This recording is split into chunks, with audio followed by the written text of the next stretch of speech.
Welcome to 1111 The Jesus Miracles Now, where faith comes alive and miracles begin. Stay with us as we share powerful messages of hope, healing, and divine blessings. Subscribe now and witness the wonders of Jesus in your life. Listen carefully, because this is not an ordinary message, and this is not an ordinary hour. Something in your spirit already knows that these words are meant to disturb your comfort, awaken your thoughts, and shake you out of the sleep you have called normal. You have spent so much time looking at the world through the eyes of fear, distraction, speed, and noise that you no longer recognize when a message carries weight beyond the surface. So let me ask you, what if the message you are hearing today is not really about a man, not really about fame, not really about wealth, and not really about technology alone? What if the deeper meaning is about why you are so quick to listen when power speaks, but so slow to listen when truth speaks? What is it about a famous name that makes your attention rise, while the quiet voice of wisdom is ignored day after day? Why do you rush toward what is shocking, but hesitate before what is sacred? You live in an age where names carry influence like crowns, where status moves crowds faster than truth, and where one message from a powerful person can make millions stop, stare, wonder, and react.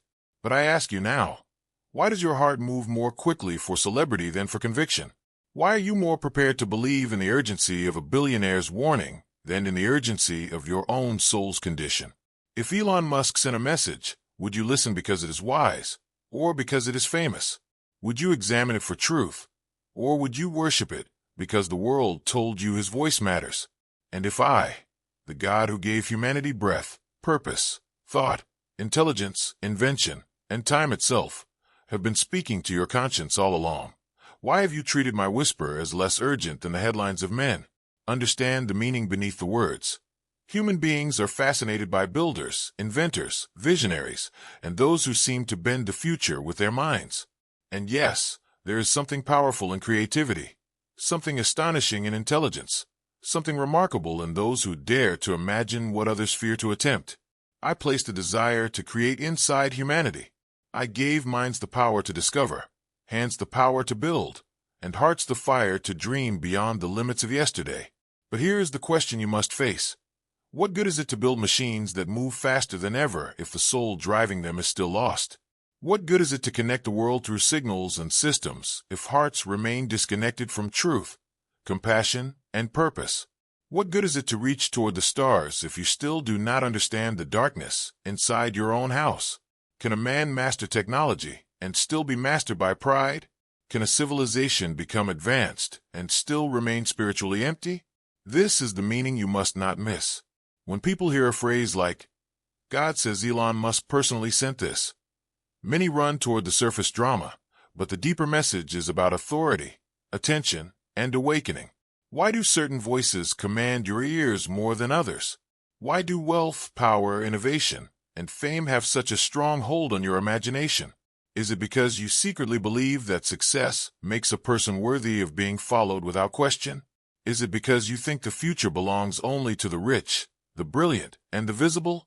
And if that is true, then what have you done with the quiet call I placed on your own life? Have you decided that because you are not famous, your obedience does not matter? Have you concluded that because your name is not known across the earth, your choices carry no eternal weight? There are many in this generation who are obsessed with the future, but they have neglected the foundation. They want speed without wisdom, power without discipline, innovation without conscience, freedom without responsibility, and influence without accountability. They want to know what the next machine will do, but they do not ask what their own heart has become.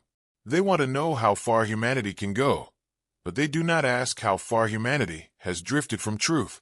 So I ask the audience listening now, what exactly are you chasing? Are you chasing progress? Or are you chasing distraction? Are you looking for answers? Or are you looking for something impressive enough to keep you from examining yourself? If all the great names of this world fell silent tonight, would you still know how to hear what is eternal? If every screen went dark, every network paused, every signal stopped, every trending topic disappeared, would you know who you are without the noise? Some of you are drawn to messages like this because you feel that something is about to happen, something is shifting, something is unstable beneath the surface of the world. And you are not wrong to feel it. There's unrest in the hearts of many. People sense acceleration, but not peace. They sense power, but not wisdom. They sense change, but not clarity. They sense possibility, but also danger. And why is that? Because whenever humanity gains tools faster than it gains character, tension grows. Whenever ambition rises higher than humility, collapse follows close behind.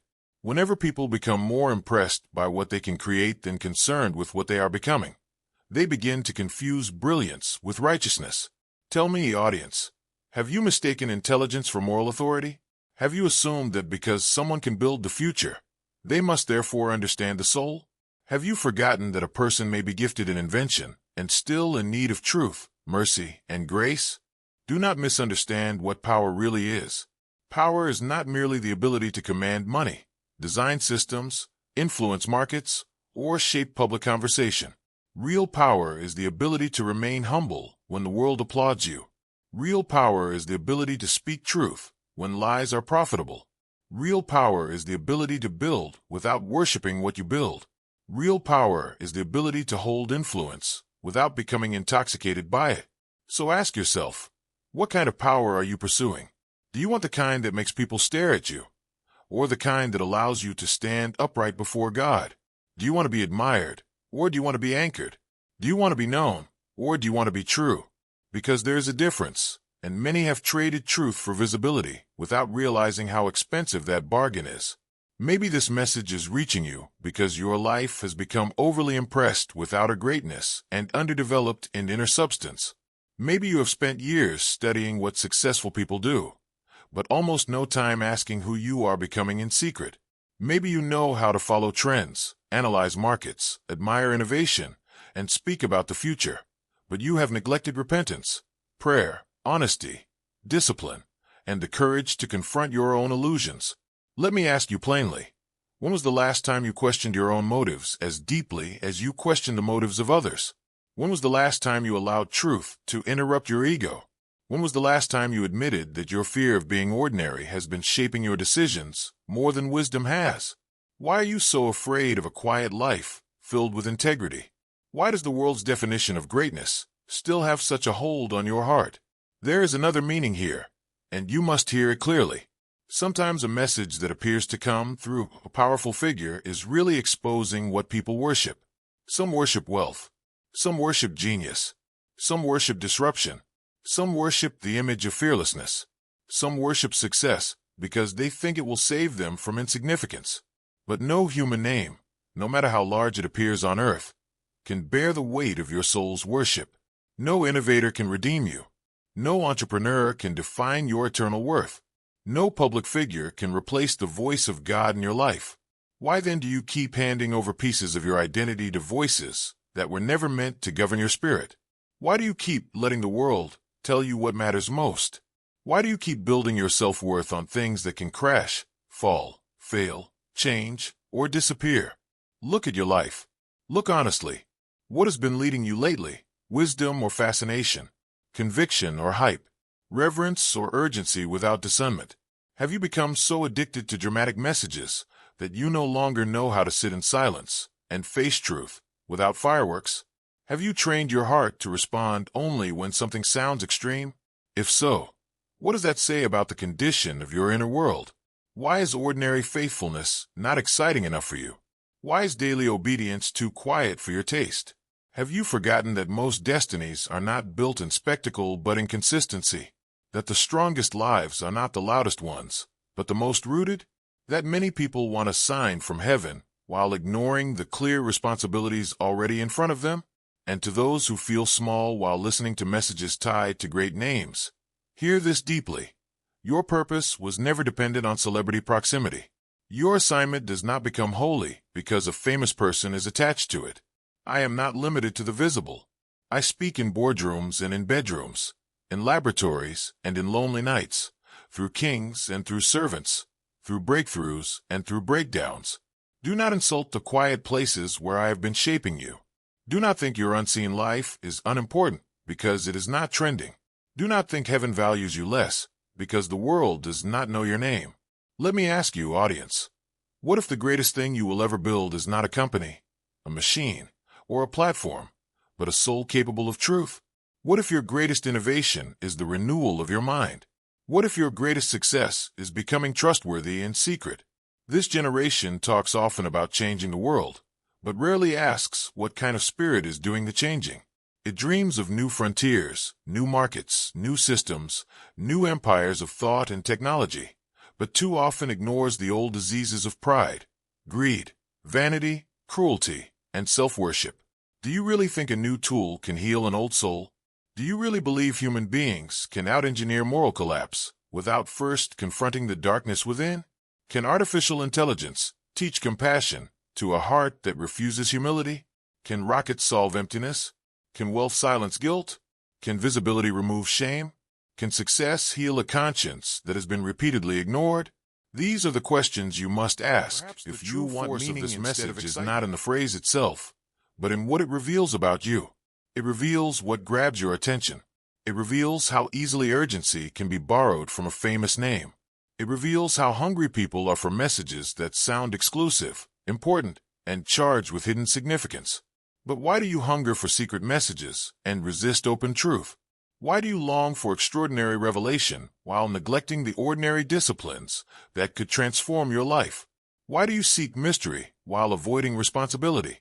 Have you noticed how easy it is to share a dramatic message, and how difficult it is to forgive, to change, to confess, to discipline your habits, to purify your speech, to repair your character? Which is harder for you, reposting intensity or living honestly? Still, do not miss the mercy in this moment. Even a dramatic phrase can become a mirror. Even a strange title can become a doorway into self-examination. Even a message wrapped in spectacle can carry a serious call. Wake up, examine what rules your heart, and ask whether your life is aligned with what is eternal. Maybe you were drawn here for the wrong reason, but you can still leave with the right lesson. Maybe you came because the title sounded powerful, but now you must decide whether you are willing to let the meaning go deeper. So I ask you now, not as entertainment but as confrontation. Who are you when the excitement fades? What remains when the famous names are removed? What holds your soul together when no one is watching? What do you really trust? What do you truly fear? What have you made too important? What truth have you delayed because fascination was easier than surrender? If God were to use the name of a powerful man to stop you long enough to listen, maybe it would not be to glorify that man, but to expose your priorities. Maybe it would be to show you that you have been more alert to worldly influence than to spiritual truth. Maybe it would be to reveal that you still respond faster to prestige than to conviction. Maybe it would be to warn you that admiration can easily become idolatry when discernment is weak. So tell me, audience, are you merely impressed, or are you discerning? Are you awake, or just stimulated? Are you searching for truth, or simply collecting intense experiences? Are you willing to question not only the message, but the appetite inside you that craves such messages? Hear this final word with seriousness. The meaning of this script is not that a famous man holds your destiny in his hands. The meaning is that your soul must not be governed by fame, fear, spectacle, or borrowed authority. Your life must be rooted in truth, humility, courage, discernment, and reverence for God above all human power. Respect intelligence, but do not worship it. Learn from builders, but do not bow to them. Study innovation, but do not let it replace wisdom. Engage the future, but do not lose your soul in the process. And above all, ask yourself the question that may matter most tonight. If a message had to borrow the weight of a famous name just to make you listen, what does that reveal about the condition of your heart? So now the audience must answer. Will you leave this as just another dramatic phrase, another emotional moment, another passing rush of intensity? Or will you allow it to become a mirror, a warning, and an awakening? Will you keep chasing voices because they are large? Or will you finally learn to recognize truth because it is true? Will you spend your life admiring those who build the outer world while neglecting the condition of your inner one? Or will today be the day you ask, with full honesty and without hiding, what kind of person you are becoming beneath all the noise?